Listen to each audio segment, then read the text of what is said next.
Welcome to the Friday Power Lunch, a weekly show amplifying the voices of the Virginia grassroots. Each week, we provide engaging conversations about politics, culture, and women making change. Produced by the unstoppable women of Network Nova, our motto is, when we vote, we win. The Friday Power Lunch is recorded before a live Zoom audience. Follow us on social media.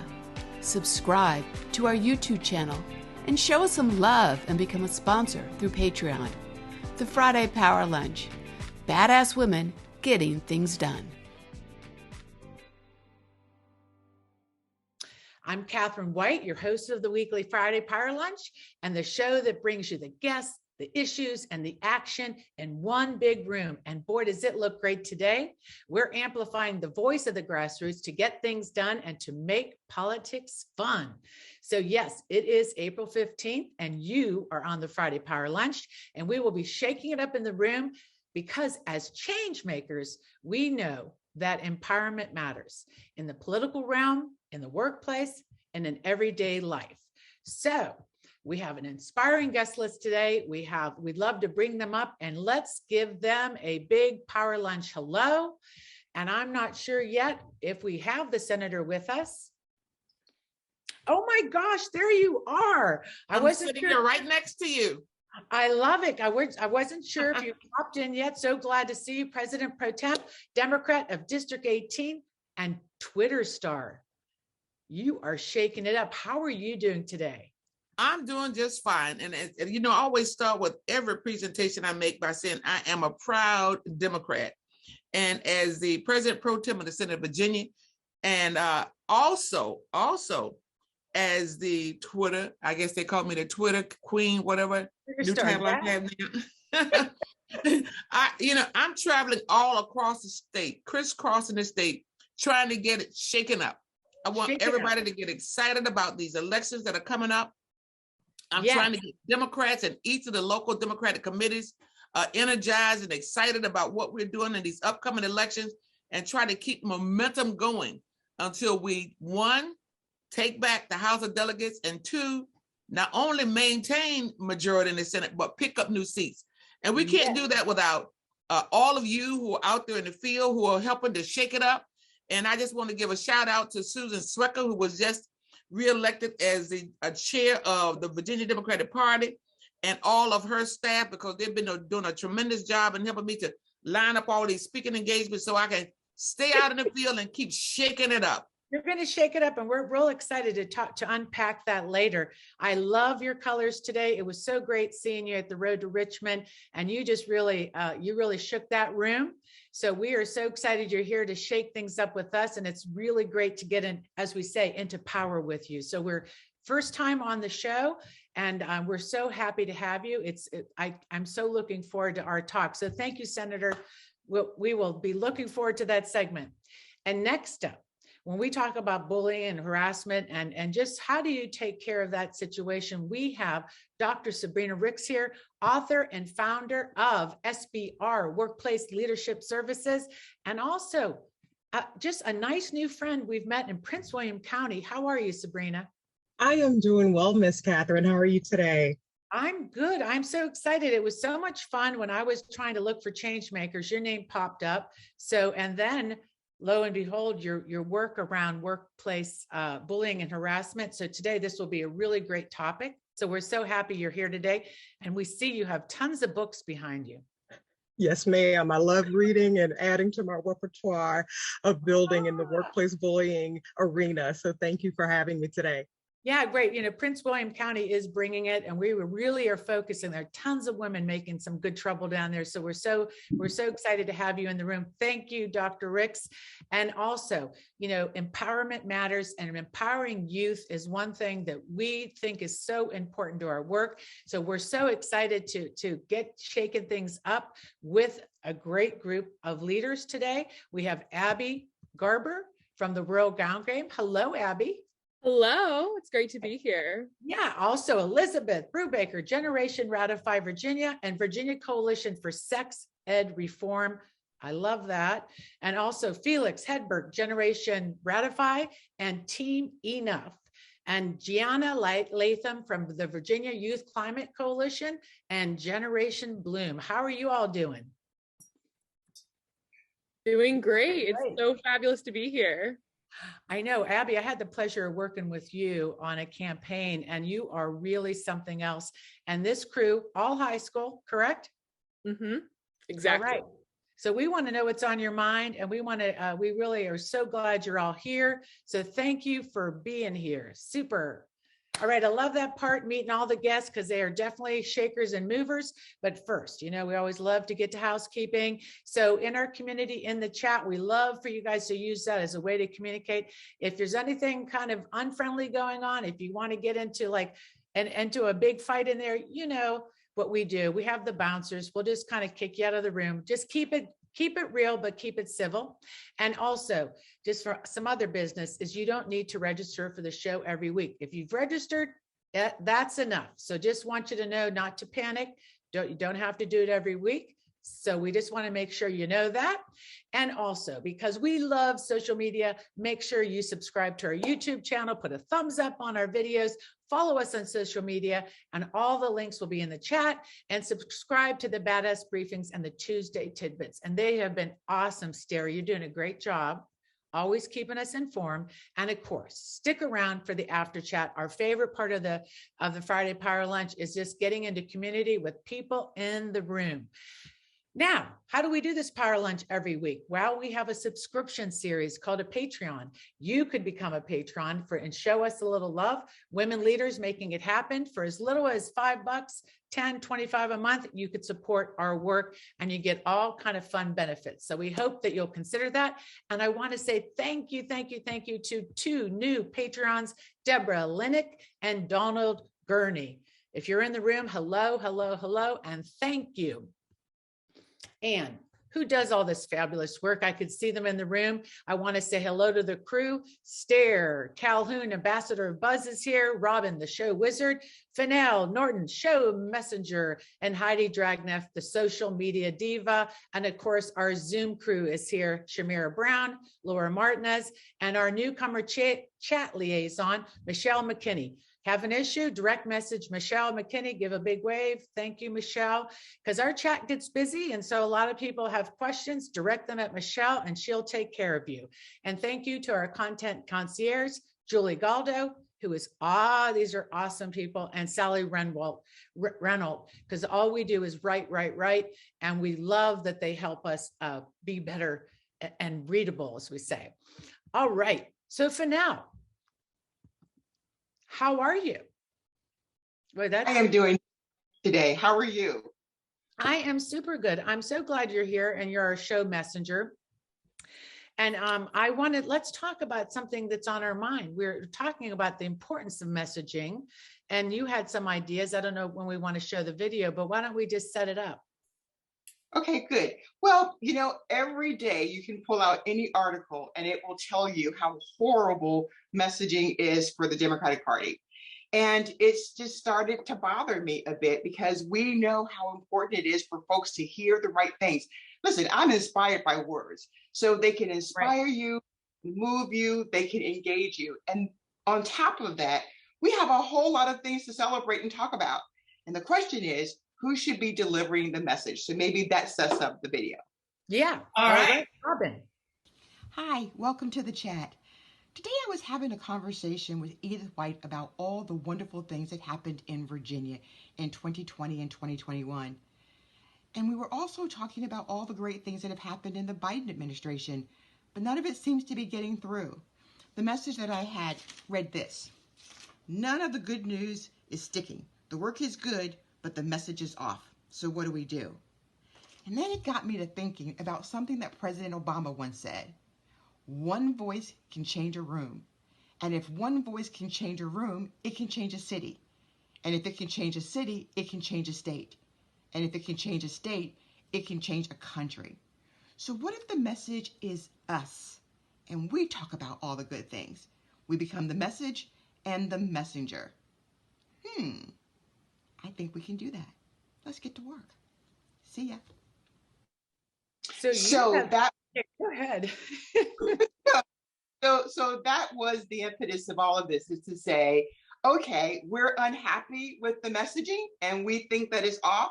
Then why don't we become the messengers and the message and start talking about all of these wonderful things? And so that's our challenge for everybody to get with it, get on TikTok, get on whatever your social media is, and let's start sharing the messages that we want to hear. I love it because, well, that sets up our next guest perfectly.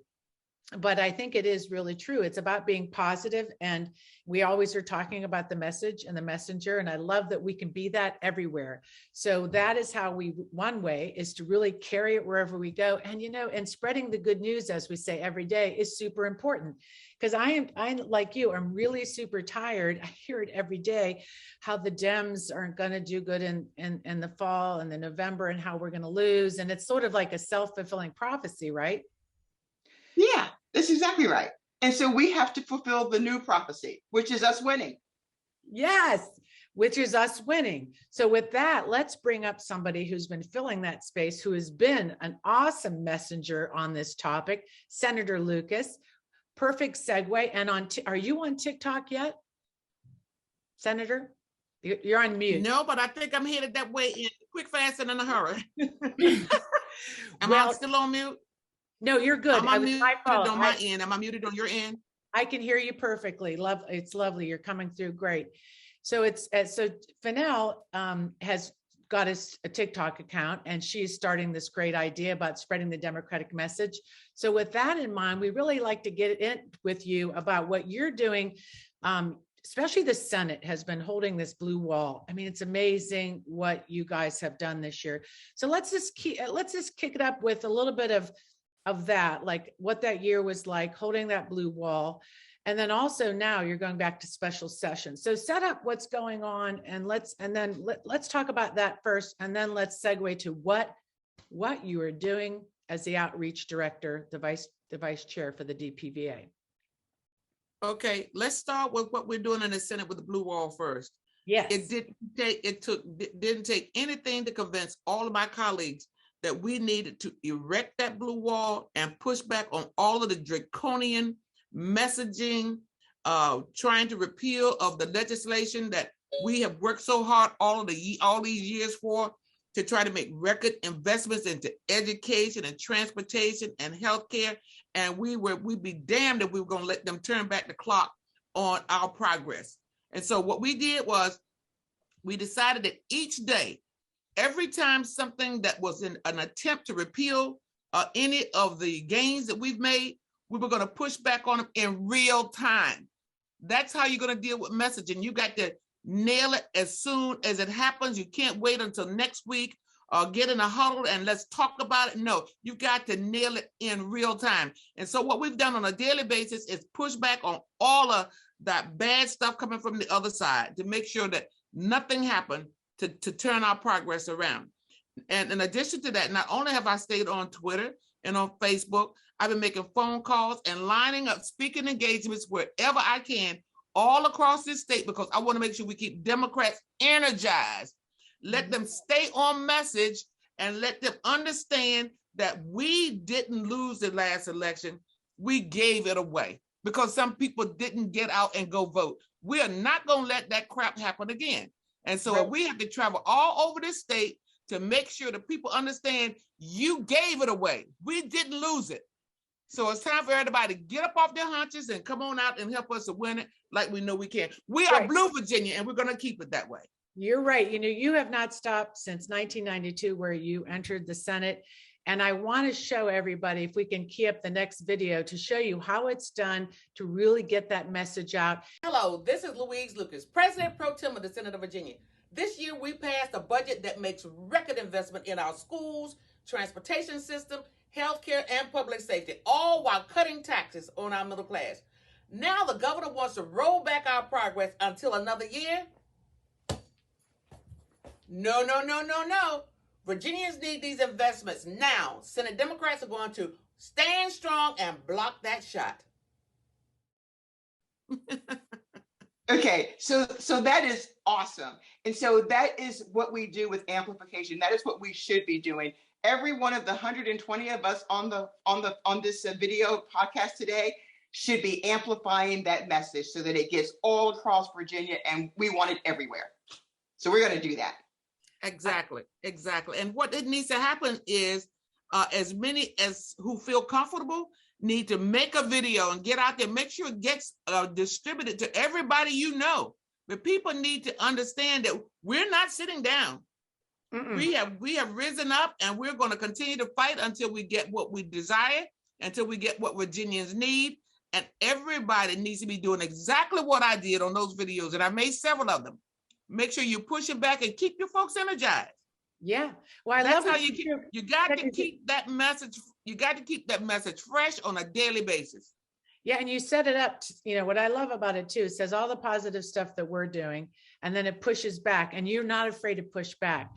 And not at all. Let's talk about that, because I love it when we do talk about, this Youngkin administration and all the shenanigans. And tell us now a little bit about what you're seeing. We see that still he is such a bully, and you talk about handling bullies. So Oh yes. I taught my kids early on, bullies don't like it when you punch back. They go pick on somebody else. So we've got to make those people who are just a little bit timid about taking on these bullies, we need to stand with them, make sure they understand it's okay to push back, and we'll help you stay there to punch. Yeah, I love that. And so give us an idea. You set it up a little bit in the beginning about, as the new outreach, well, you're reelected as the outreach director. What's the plan? And the people in the room, what really you think you're setting this tone for this next so many months all the way up to November. So tell us what you're doing. Okay, as outreach chair and a proud Democrat, one of the things that I intend to do is to travel to each locality that's having a function, to try to be the cheerleader, if you can, excuse the pun, to make sure that people understand that we're going to be there with them, and that when we get ready to go out from city to city, from Democratic committee to committee, we need those of us who are excited about this movement to go with us to these localities and help energize folks like out in Bristol and places where we know Democrats, and definitely rural Southside Virginia. We are not going to leave them out. We're going out to rural Southside, and we're going to get them energized, and we're going to bring them on board and let them know we cannot do this without them. And that's what we got to do. We can't leave anybody on the sideline. This is the big tent, and we've got to bring everybody in. So if I'm in your area, you need to try to help energize folks in your area to come out to these functions. People get excited and they want to be involved. Give them something to do. There's plenty to do. There's plenty to do. Yes, Senator, that is awesome, because as important as the message, it is the messenger. And I think that there's an opportunity for folks who are inspired and engaging like you and others to show up in all of these places, in every nook and cranny, to show that we are together and that we are supported at every level. So that's awesome. Well, last night I spoke to two Democratic committees. I spoke to the committees in Chesapeake, the one in Portsmouth. But on this past weekend, after I left the Supreme Court with all the people who came out to participate in that rally, I went over to Tyson's Corner, to the Hilton, and spoke to the Fairfax County Democrats. And then that night I spoke to the YPDs at their 2022 convention in Alexandria. And I got a schedule here where I'll be speaking to the Democratic Committee in Hanover on the 28th, which is next week. I will be going to Albemarle on May 15th. I would be going to. Yeah, I think we're going to try to see you in Hanover. I know you have. Are they getting you a bus? Or what? You're going to need a big bus that just. Well, I got a Hummer, and I just packed the shoes and the rest of the stuff in the back and keep it rolling. Yeah, I think. Do you see that big blue Hummer traveling all across the state with a number 3 license plate on it? You know that's me. That's you. And there's a license plate said, "Buckle up, Glenn. It's going to be a long ass 4 years." I'm going to get a bumper sticker that says that, because it is going to be a long ass 4 years for him. For him, no doubt. Yeah. And speaking of those long ass 4 years, which all of us are experiencing, just the first year, what a terrible governor he has been. And I mean that sincerely in some ways, that he doesn't know how to govern. So tell us what Exactly. it's like working with a governor that doesn't know how to govern, and obviously who's overstepped. I mean, we saw the snitch line, and there's a FOIA. They're trying to sue him. There's all these media organizations trying to sue him. What do you think he's hiding in that snitch line? Well, for one thing, he wants to try to message to people who are, anytime you're sending a message out to the public and you're a government official, it ought to be accessible by the Freedom of Information Act. Right. And anytime you try to hide something, you know there's something nefarious going on. So that's, I mean, the first clue is that he didn't want anybody to know what the conversation was between he and the parents, who are supposedly snitching on the teachers. So you know that there's something wrong going on anytime you want to try to hide your message from the public. We can't get away with it. We can't get away with it as elected officials, and I'd be damned if we'll let him get away with it. It's not going to happen. What he doesn't want people to see probably is thousands of messages that are totally the opposite. Exactly. Yeah. That's exactly what we think. Oh, and I just also want to give a shout out to the folks in Prince William County, because I will be speaking at their function on, I think that's May 7th. So I've got a long lineup, and I'll make sure that Stair Cahoon gets that, because she's going to be traveling with me some of these places. Aren't you, Stair? I think Stair's going to be going with me in Virginia Beach and some other places. So we're going to have a team of us traveling around the state, because we're going to get together our outreach committee, because people need to see other folks energized and excited about what's going on too. This is a movement. They need to see more than me. They need to see a team of us. Yeah. They need to see a team of us.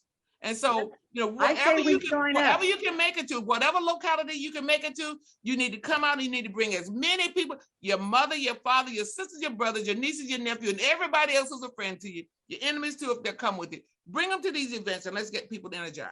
I'm all in. I'm on the bus. I'm in the Hummer. Great. That's great. We are going to be doing our Women's Summit this year, and we can't wait to host you there. We'll get to that information to you, and we are going to build power together. And like you said, we got to shake it up and keep on moving, because so much is at stake. And, it's very frustrating to be in this position, but we're done crying about it. Now we're going to be done. Now we're just going to get in there and fight like hell, because you got it. You got it. Exactly. All right, Senator. Well, we're so thankful that you're here today, and we will definitely circle around with you and get down in Hanover and all these other great places. So thank you for being you. And like I said, everybody buckle up. Senator Lucas is going to be out there shaking it up. So thank you. Absolutely. Thank you. Thank you so much. Well, what a perfect segue to our next guest. Thank you, Fennell. And you are spot on with the messenger and the message. And every single one of us should be empowered to be that messenger. We always go like, well, why doesn't somebody do it?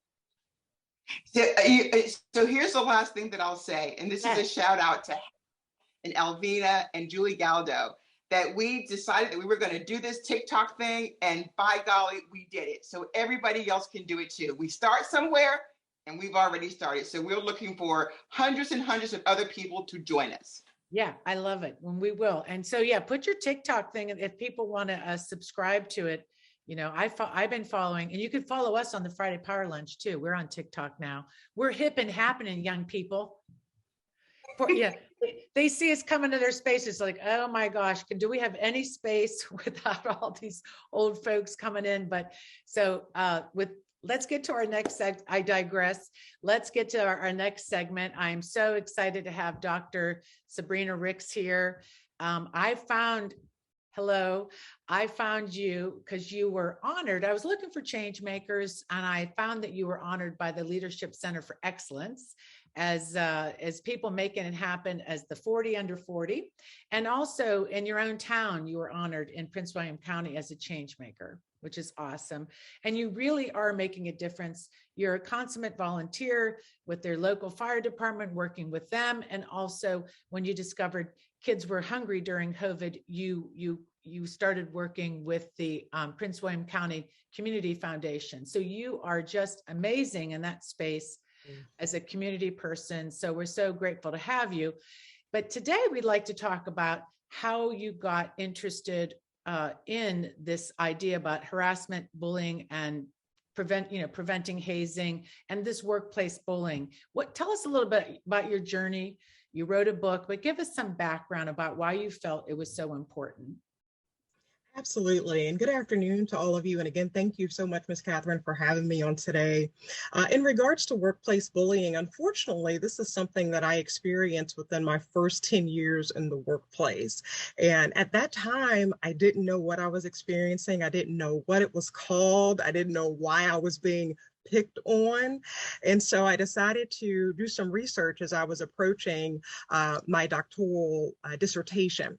And so I decided to focus that research on witnessing workplace bullying in organizations throughout the United States. And I ended up kind of pulling back the curtain on what this was all about. So just very quickly to share with you kind of essentially what the definition is, we're looking at repeated behaviors that are intimidating, aggressive, hostile, and they are creating unproductive and unmotivating results in the workplace, essentially, from people that are targeted.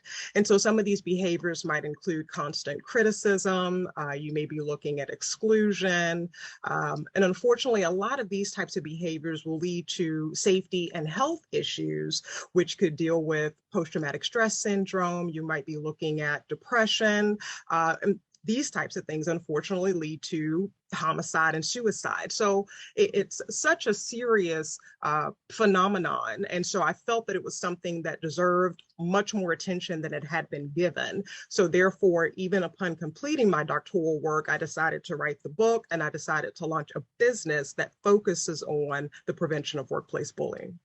Yeah, and the fact that you have launched a business around it, it is an epidemic of sorts that this happens. I mean, we see with even high schoolers in the room today that bullying could happen at school, could happen at work. And Senator Lucas was talking about even in the political space, we come across bullies.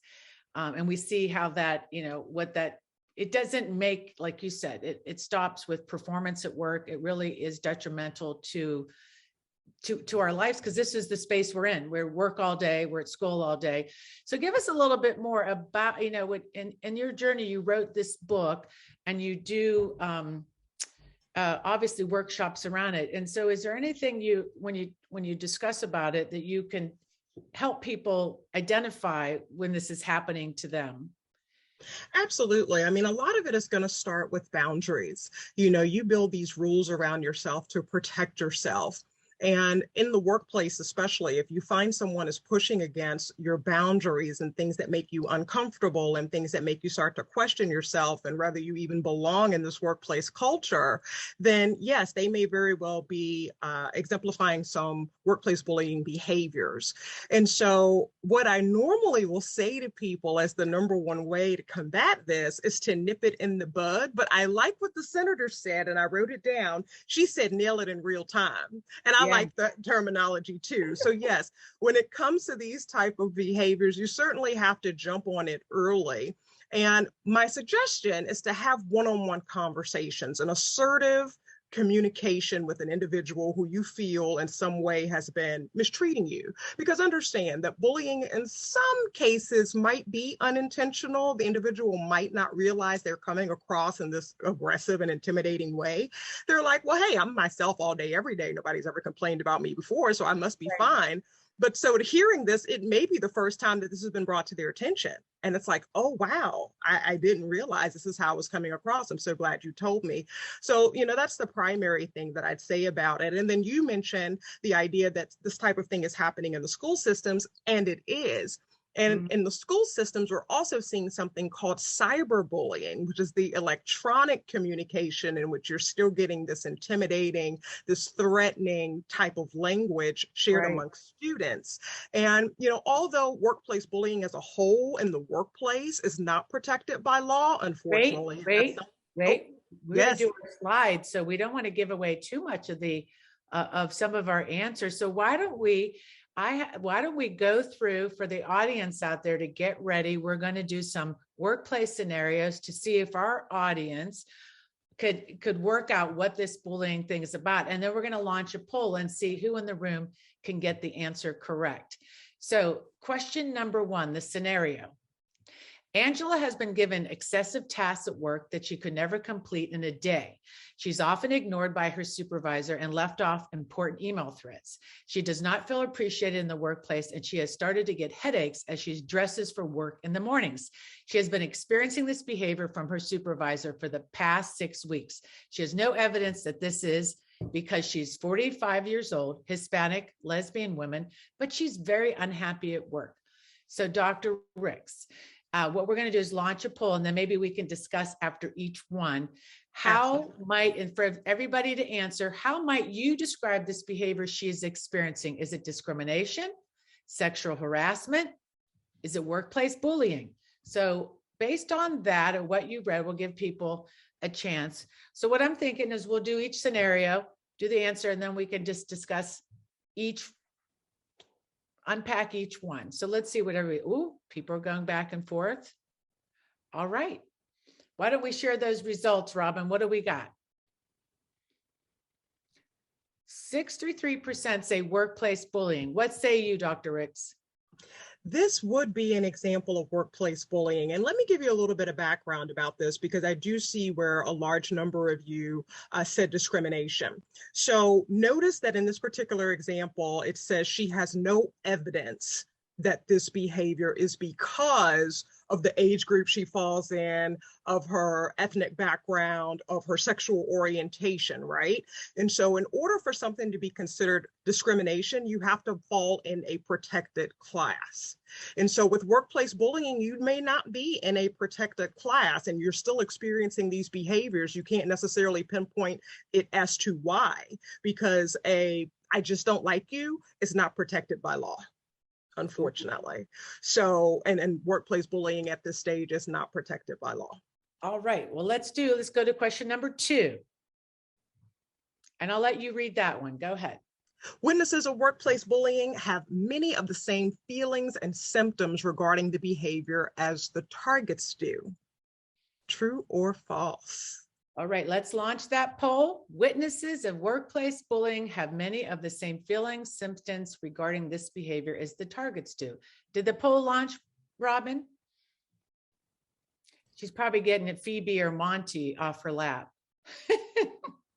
True or false? Give it a second. There it goes. All right. I know she's, true, false, let's see. This is interesting because this is really about how this affects and impacts other people in the room. All right, so let's end the poll. The results are true. People said 91% went with true. What do you say, doctor?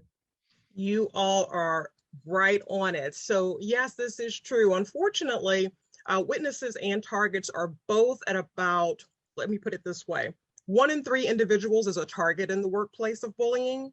1 in 3 individuals is also a witness. So about 66% of individuals in the workplace is affected by bullying, and they feel hopeless, they feel down, they feel unmotivated, they feel dissatisfied. It's very unfortunate. All right, let's go to question number 3. Ooh, this is it. Go ahead and read it. Cyberbullying is illegal in the workplace and in schools. True or false? Let's launch that poll, Robin. This is an interesting one. You would think, like you said, cyberbullying is one of those, it's anonymous sometimes also, it's not face-to-face, so people do a lot more nasty stuff. Is it illegal? Let's see, let's give people a second to go ahead and click on that. All right, we have, let's end the poll. 79% say false and 21% say true. So I tried to trick you there with throwing in the workplace. And so not in the workplace, no. However, in schools, yes. And this is state by state that the school districts have to determine what the cyberbullying policies are. Now, in the state of Virginia, it can be found criminal for you to be using electronic communication to threaten or name call against someone, and it could result in 12 months of jail time. It could result in a class 1 misdemeanor and a $2,500 fine. So be aware. Yeah, and the last question is good because it will help us wrap up the last question, because I think it's that we want people to have an empowering takeaway. What is the preferred first step in confronting a situation where you feel you're being bullied? Number one, having a team discussion with the bully.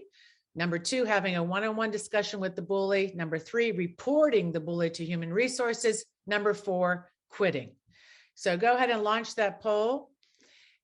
Yeah, because, I think first is interesting in this question is to recognize you're being bullied. I think, like you said, you may not at first understand what is happening to you.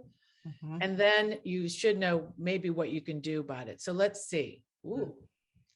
I think some people listened to you at the beginning to say, and Senator Lucas. All right, let's end that poll. And it looks like that what got the most was having a one-on-one discussion with the bully. Let's talk about that. They've got it. And so keep in mind what this question is asking, the first step. So not to say some of the other steps may not follow, but the first step is to have that one-on-one conversation. I like to give individuals the benefit of the doubt that maybe, just maybe, you didn't mean to do it. So before I go blasting you to HR and everything, let's see if we can just resolve it on a one-on-one basis. And I will tell you, in many cases, you can. In many cases, it does not have to go as far as HR. But if for some reason it doesn't, then we may need to move it to those next steps. Yeah, awesome. Go ahead and take that down, Robin. Well, thank you, Dr. Ricks. I think that it is really good for people to recognize what happens. I mean, because it just makes you can make work and school so uncomfortable and so unpleasant. And so we appreciate that. And I know we're getting up on 12:39, so I want to make sure I respect everybody's time. So thank you for being here. It was such a pleasure to get to know you. Such a powerhouse. Thank you. Great. Oh, and your book, make sure we'll put your links if people want her book, because she does also leadership workshops. That this is so important if you're a leader or in a workplace to tackle this empowering issue. So thank you. All right, so our next segment, we're going to talk about something fun, talk about empowerment matters. What everybody in this room may know, or some of you may not know, is that we do a Women's Summit every year. This will be our 6th year that we are going into the Women's Summit.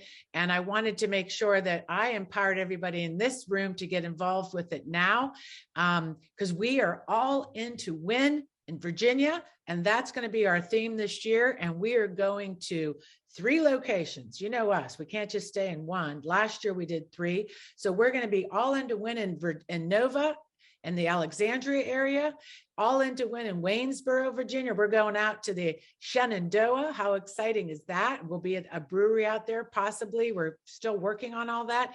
And then we do not want to leave behind 757 Tidewater with our people down there. We're very excited. We'll be in those 3 locations. So part of the Women's Summit, All In to Win, is going to be also online component, which will be awesome. So we will make sure that we can connect all across Virginia by doing online work together, and then also in-person events where you can come hang out, hear from speakers. We'll probably be doing all kind of great discussions at those summit locations. Last year was a blast going to Virginia Beach.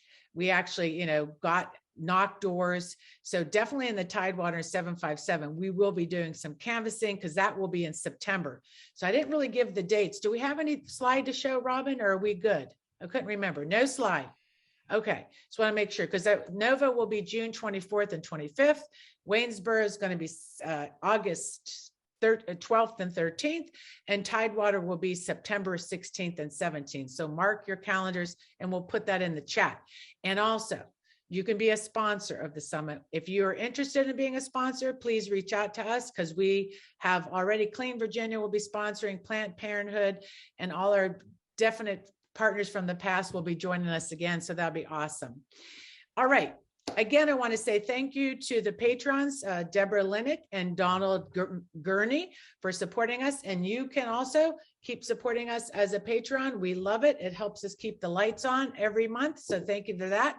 And I'm excited now to turn the next segment out to empowering youth over to the show messenger, Fennell Norton. Let's go. Shake some things up, Fennell. Well, I am. It seems like I'm sort of stuck. Oh, here we go. Here you go. Yeah, so I'm so excited. So we're going to bring on Abby and Elizabeth and Felix and Gianna. So I'm going to get them all up. And I'm so excited to have a conversation with you guys. You should know that you are the new celebrities in my life, which is hearing about you, understanding you, and finding out what you think is important. And just for the audience to know, this Gen Z group is ages 10 to 25. And so we know that you guys are all in high school. And so the very first thing that I'm going to ask you is something that you're probably not expecting. And that is, I want to know, first of all, what you guys do for fun. So you're going to tell me what you do for fun, and then you're going to tell me about your organizations. But first, it's just for fun. So we're going to start with you, Felix. I see you first on the screen. What do you do for fun? You know, I've been really busy lately. I got AP exams coming up, but for fun, I'm a violinist, and I've been doing that for 10 years, and I'm also a big fan of arts and crafts, so like sewing and hobbies like that. And the organizations I work for are Generation Ratify Virginia, which I work with Abby and Elizabeth also, and we're a youth-led coalition to ratify the ERA and also support broader feminist causes such as gender equality regarding pay and supporting our women and girls in schools, especially as students. You know, we're often faced with violence within schools, so that's also an issue that we've been tackling. Another has been sex ed reform, so looking at that from the perspective of students as well. And I also work with Brady United's Against Gun Violence Youth Wing, Team Enough, to work on preventing gun violence through legislative action. I'm the co-legislative coordinator, so I work on choosing legislation and training young people to lobby. Wonderful. That is awesome. And so I'm wondering how you have time to play that violin, but but you're doing some pretty amazing things, and we're going to come back and chat about that. Abby, you know how this works. What do you do for fun first? Well, I would say fun, what's that? But I do have the occasion to get outside. I live in the always lovely Shenandoah Valley, so I love to get outside in my area and go hiking. And whenever I have any additional time, I love to ride horses. And so I used to be a competing equestrian, but unfortunately other things took over, but I still love to swing my leg over a horse and go jump some big things and see what happens. Oh, that is really awesome. And tell us a little bit about the organizations that you work for. One of them, my favorite, GroundGame. So talk about that a little.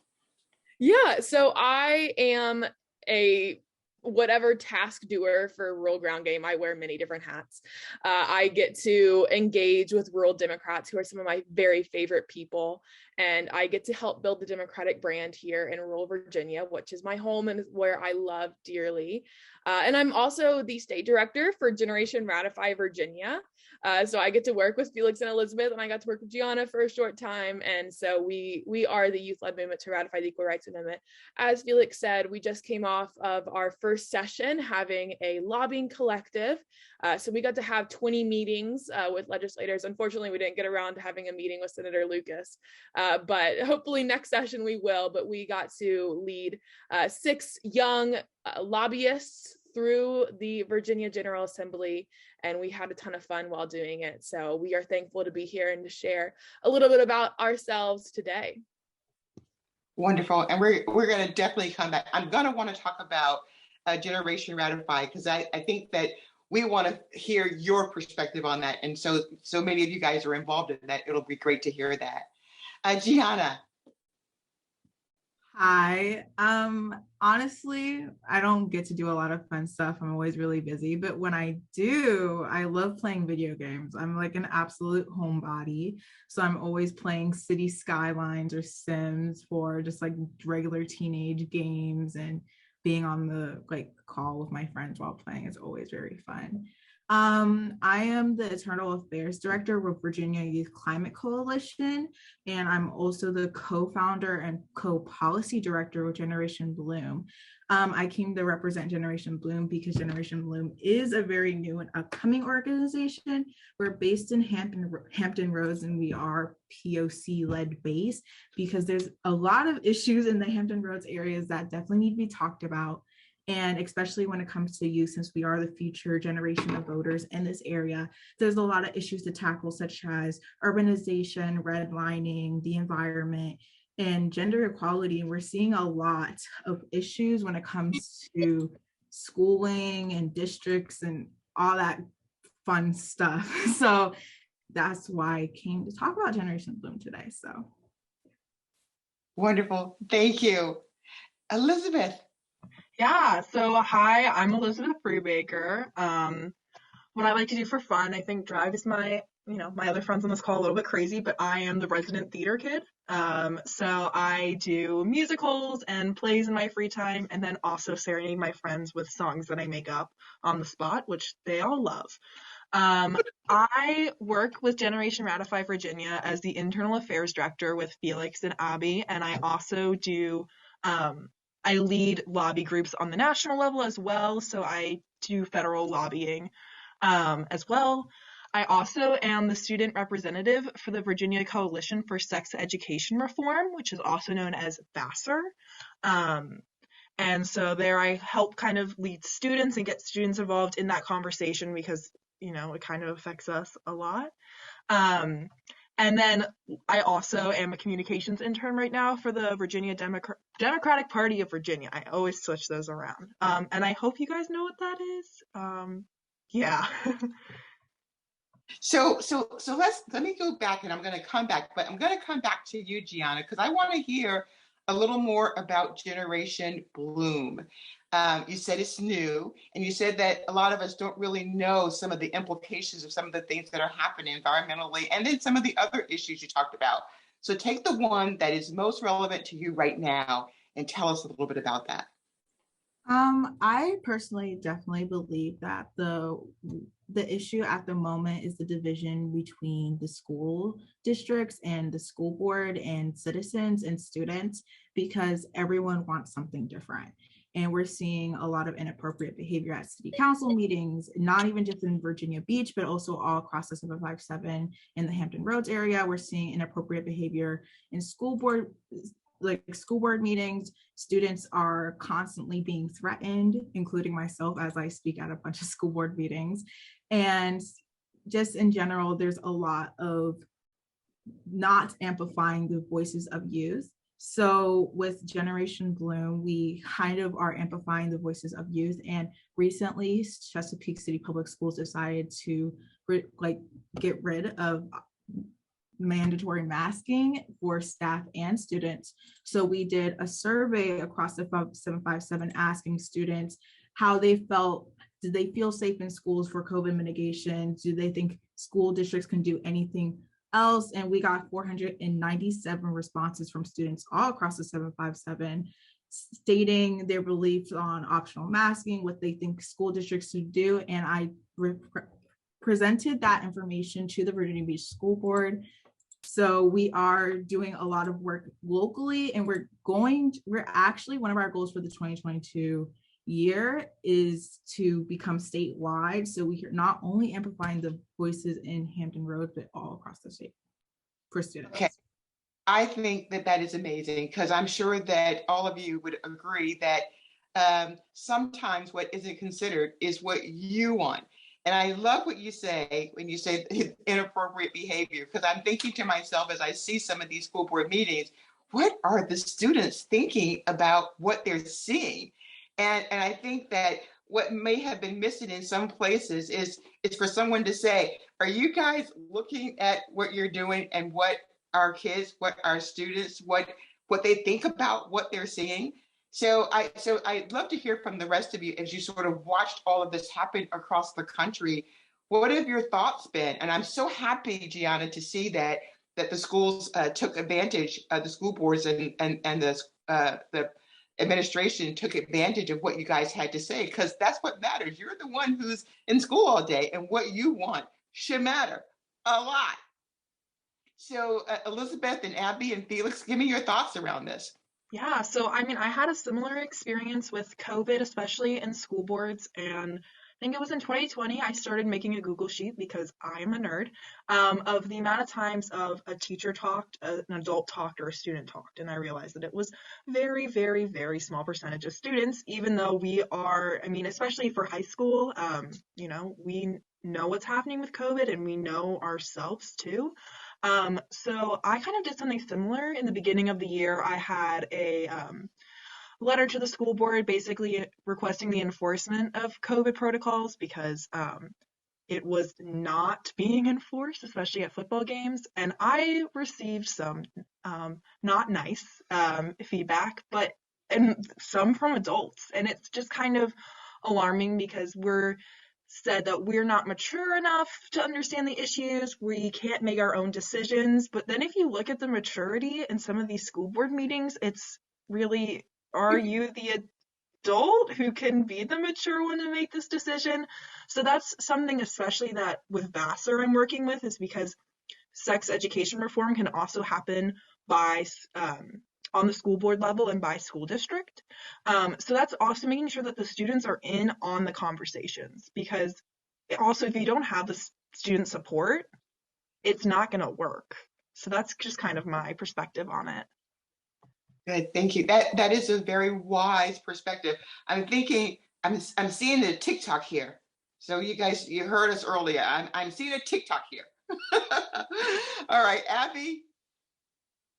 So I have a bit of a different perspective because I do go to a private school, which I largely transferred to for these reasons, for the underfundment of my local public school that just made it really difficult for me to feel like I was having success there.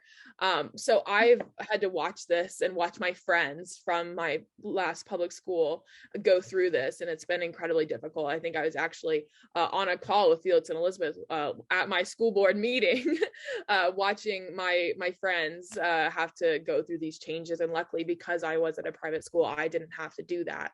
But it was incredibly disturbing to watch the way that adults attacked students, adults attacked high schoolers.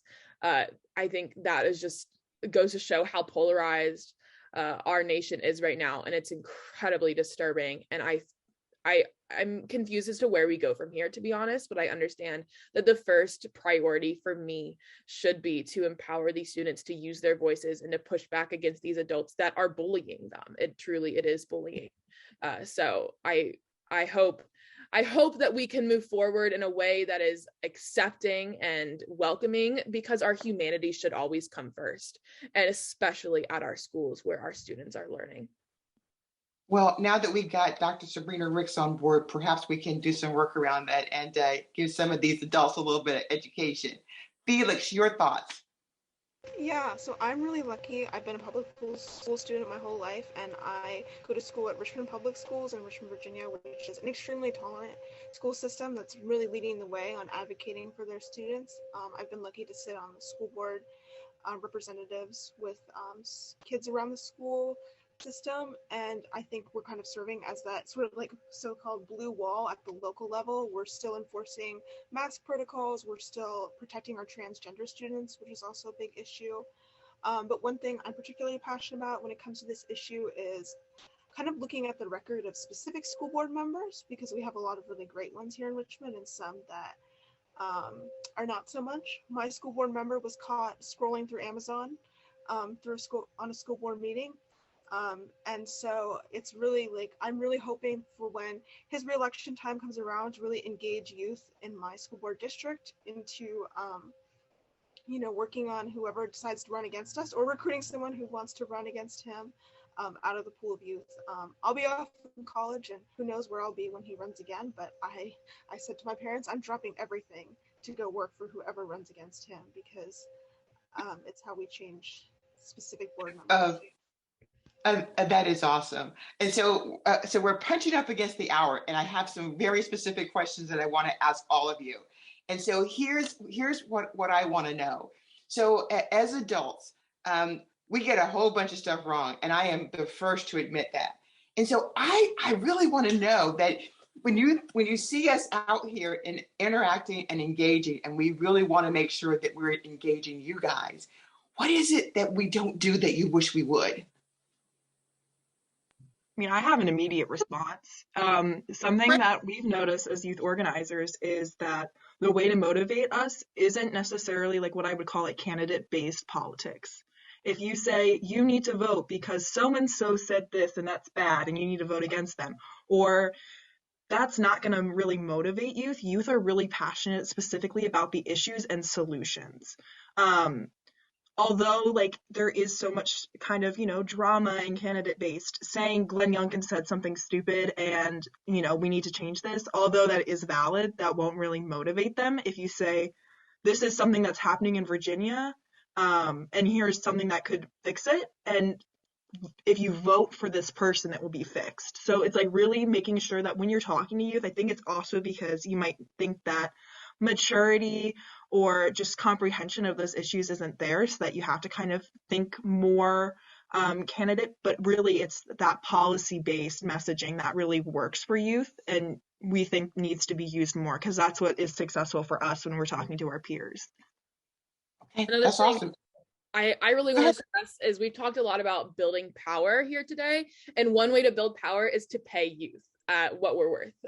We are experts on ourselves, and so we deserve to be compensated equally for our expertise, which is what we bring to the table. And I think another big thing is to be treated as the experts that we are on youth. So often we are talked down to because we don't have those 25 years of experience, unfortunately, but we are still passionate and we are still ready to lead. And I think it is time that we are given that space to lead. And you're living right in the moment, right? This is it. This is the moment. Who is the expert? You are the expert on you, and we figure out how to bring it together. Felix, did you want to say something? Yeah, I would just agree with everything that's been said, especially what Abby said about treating youth, kind of moving past like the performative, like youth are our future, which is obviously the truth, but kind of moving to more, paying your interns, paying the youth as if they were what they are, which is professionals. I mean, every one of my single fellow youth panelists here is a professional. I mean, Abby has been working on Democratic campaigns her whole life. I've been working on campaigns since I was in the 8th grade, and some of us will have more experience than any adult will ever have. And so what we are is professionals, and we deserve to be treated as such. GIANA? I personally believe a lot of adults underestimate us. A lot of the people who are currently on this call have gotten into politics and youth advocacy at a very young age. I got into this in 6th grade. I am an expert on what I talk about, and this generation is currently the most diverse generation in this country. The next generation is going to be more diverse than we already are. Youth are so passionate about the current issues that are being talked about in this country, and we are experts on the things that we talk about. We see it, we hear it all the time. We've basically grown up with a lot of the issues that we're currently talking about, and paying the interns is important because we are more worthy of the treatment we're currently getting. And basically what everyone else said on this call, because we are all very professional, we all are professionals on everything we talk about. So I think that's very important. Well, I don't know that I can afford you because you guys certainly do bring a lot of expertise to the table. So any team that I have, I would certainly have you on my team. And Catherine, before I go, I just have one question, and either you can choose to ask it. And that is this: what did I not ask you that I should have asked you? I love it. Well, we could probably talk to 2 hours with this group. I mean, I don't want to be the first. I love Elizabeth has an idea. Go ahead, Elizabeth. I love it. Well, I just like to always say ways to get involved. Yay! Right now with VACSER, we are doing a storytelling campaign, and we're looking for stories from students, teachers, parents, anybody about their sex ed experience in Virginia. So we would love if written statement, video statement. Storytelling is so powerful. We have a bunch of recorded lessons on how to tell your story effectively and also safely on the internet. So I think I have that link somewhere in the chat, but great way to get involved there. with Generation Ratify Virginia. Feel free to sign up to join our email list. I'm the one who's probably going to email you. But also we have different events, different phone banks coming up for the midterms, and that's just always the great way to stay in contact, is to join those lists. We also, Well, go ahead, Abby. We could really use your monetary support as well. We are youth organizers. We do this right now on a volunteer basis, but we are trying to be able to stipend our organizers, and that is a huge way that we can engage more folks and be compensated for what we deserve. So we'd really appreciate your monetary support as well. Do you have a link for that? Yes, I'm putting it in the chat now. Empower the youth. It's always good. Money is always a great empowerment. I so believe that. And I want to say that I worked a lot with teens. It's my favorite actually experience is working with teens. And I always tell people, like you said, don't underestimate teens. And this is, what I found in my work is that the young teens could do so much. If you want something done, ask somebody that's 14, 15, 16, really, they can get it done. And what I always tell people that don't believe me is I say, Sir Francis Drake sailed around the world when he was 14 years old. And we need to give young people more to do and, allow them that free space to run. We're so glad you're here with us today. And I want to invite you to stay for the after chat. I know you're busy and you have school. And if you can stick around, we may have some more questions. People may want to still ask you a few things, and you can let loose in the after chat. So if you can, please stay with us.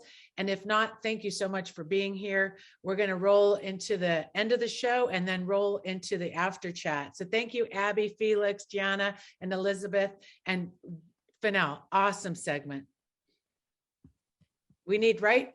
Senator Louise Lucas, we need to get these young people in the Hummer and meet up with you. What do you think? Absolutely. Absolutely. There's a ton of things that have to be done. And guess what? And they're the ones who can help make it happen. Yeah, I agree with it. I mean, you can hear what they're saying, and I think issues matter. And I think that that's really gets young people energized because, gosh, we're handing over this world to them and we've really kind of screwed it up. So thank you for being here. Any last words before we go to credits? Senator Lucas, we're going to roll into the after chat if you can stay, but any last words for the wrap up about shaking it up? Go ahead. Do you have anything? Oh, Senator, any last words? Oh, no. I have a long list of things that need to be done. And a lot of it is going to be around organizing, yes, our young Dems. And we definitely need them when we hit the road. We need those young legs, young arms and hands knocking on doors. And so if you don't have enough to do, call me. I got plenty I can give you. All right. Awesome. Well, thank you. Thank you. So I just want to make sure we wrap up. We've done pretty good today. It's only 1:04. That's good for us. We're going to roll into our favorite part, which is the after chat.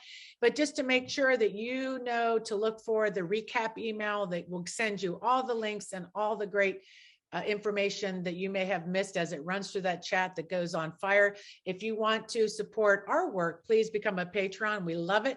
Thank you again to Deborah and Donald for supporting us, and follow us on all our social media links. And next week, you don't want to miss, because we're going to have Delegate Watts talking about money, how to be better, and empowering the skills of finances, especially when you run for office, how important that is to understand money. And also we'll have Kim Bobo from the Interfaith Center, and then Gary Carter Green. He's a fabulous video podcaster from You Can't Beat Blues. So thank you. And thank you to everybody on the show today. We loved it. And we hope to see you next week. Have a super great weekend.